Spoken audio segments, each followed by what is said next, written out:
You cannot make a brilliant speech if I'm talking about dishwashers, sinks, toilets, light bulbs. Donald J. Trump. For sure going to be an interesting one, folks. Vicente Fox, he said today, and I'm quoting him, he said, "I'm not going to pay for that, quote, effing wall." Yeah, that's true. That's true. And did they? I will, and the wall just got 10 feet taller, believe me.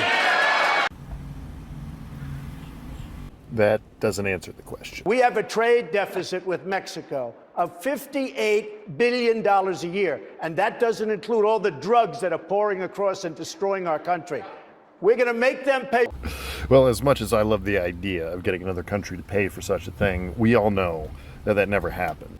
Truth be told, the U.S. citizens, with their tax dollars, paid for this entire thing in its entirety. And here's a list of how they got it out of the federal government. And I quote, "Shortly after his inauguration in January 2017, President Trump signed an executive order that called for the construction of a border wall. In March, the president submitted a supplemental appropriations request for construction of the border wall, which includes almost $1 billion to begin planning and construction of the wall." Well, the real question is if he had planned on making Mexico pay for it, why would he submit a budget request?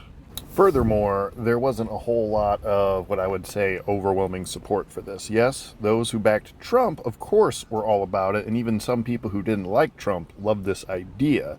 But unfortunately, that's all it could ever be. There is no legal way to make another country pay for something that you want to do in your country. But moving right along, why don't we talk about bringing jobs back to the U.S.? And it's not the construction I want, although that brings jobs. It's the long-term jobs that we're looking for. We're bringing manufacturing back to the United States big league. We're reducing taxes very substantially, and we're reducing unnecessary regulations. And we want regulations, but we want real regulations that mean something. Good start. We did bring jobs back when it comes to manufacturing, but let's take a look at this. When you look at the numbers, during the first 2 years of Trump's administration, manufacturing jobs did actually go up. And then it stalled in 2019. I mean, we actually had what you could call a manufacturing recession in 2019, not because the overall economy was struggling, but probably because of those Trump trade wars. Seems a little back and forth. What else? Manufacturing was doing well during Trump's first 2 years, and then it kind of flatlined. So you're saying it's Trump's fault that it flatlined. There's something he did or some policy he put in place that totally backfired, right? If we hadn't had the coronavirus outburst, it's possible manufacturing would have recovered. But as it is, overall, manufacturing employment has now lost about 240,000 jobs. So that is not a record real easy to defend. Okay, all right. So coronavirus. Let's talk about coronavirus. Maybe you could inject some bleach in your arm, and that would take care of it.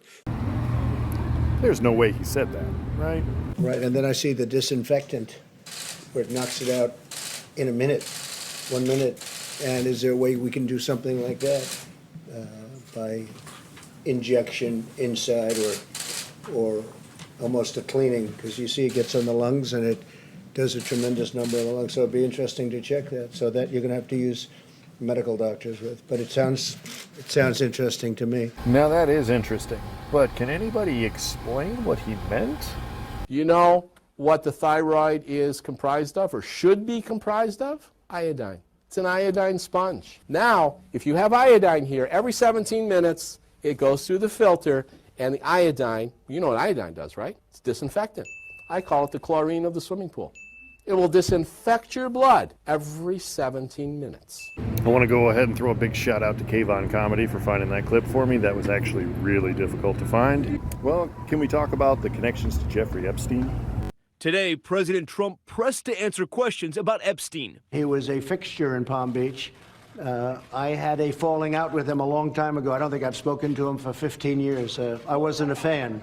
I was not, a long time ago. I'd say maybe 15 years. I was not a fan of his. Well, with the media accusing him of taking multiple trips to Epstein's island, I mean, let's take a look at the list, shall we? Now, looking over this list here, I've studied it multiple times and not once have I found Donald Trump's name on here. Now, I know a lot of people would like me to mark him free and clear at this point, but unfortunately, whether this is your first 4 years in politics or your last 40, doesn't matter. Politicians, you get ran through the ringer. So anyway, appreciate you guys for checking this out. There's obviously more to come, more politicians, more controversial topics to be discussed. Consider subscribing. You'll become part of a freedom of information community, which apparently not a whole lot of these days. So don't forget to hit that subscribe button. Also, don't forget to hit that bell button for the notifications so you get all our latest news and updates for the YouTube channel. Consider becoming a contributor. Sinks, toilets, and showers. You don't get any water.